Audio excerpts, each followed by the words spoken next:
ज्यांच्या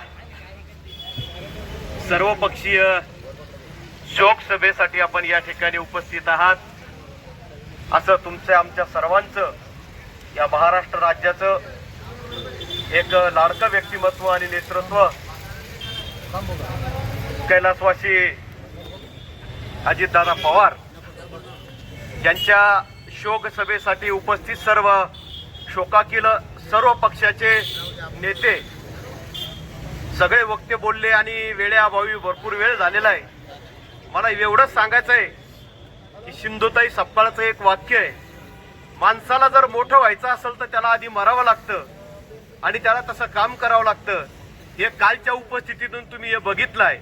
कारण अंतरीचे धावे बोलावे बाहेर धरिताही पर्यावरेना, तुका म्हणे मेघ नाचतो मयुरे खरे ते लपविता येत नाही. अजितदादाचा इतिहास चंद्र सूर्य तारे असेपर्यंत हा इतिहास लपवला जाणार नाही. 2012-13 मध्ये संजीव भाऊ कैलास तात्या आम्ही एक पंचायत समिती सभागृहात असताना अजितदादाकडे काम घेऊन गेलो होतो.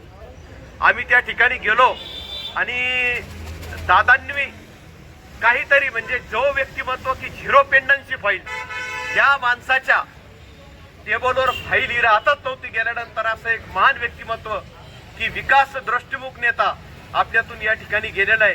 त्यांच्या जाण्यानं खूप मोठी हानी तुमची आमची सगळ्यात. ते असे काही नव्हते की त्यांच्याकडे कोणत्याही प्रकारचा जात भेद नव्हता. जात धर्म पंच वंश कोण झाले अभिमान तुका म्हणे द्या मज एवढे सांगून.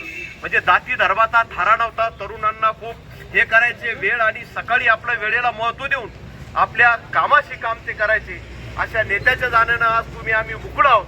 एवढा विजन असणारा नेता आज तुम्ही सगळ्यांनी पाहिला. अनेक जण बारामतीला गेले.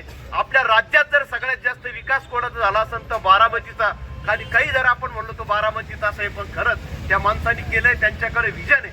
सर्वांच्या वतीनं माझ्या महाराष्ट्र नवनिर्माण सेना जालना जिल्ह्याच्या वतीने व आपल्या वतीनं मी दादांना या ठिकाणी भावपूर्ण श्रद्धांजली अर्पण करतो. कारण असा नेता हा पुन्हा होणे नाही.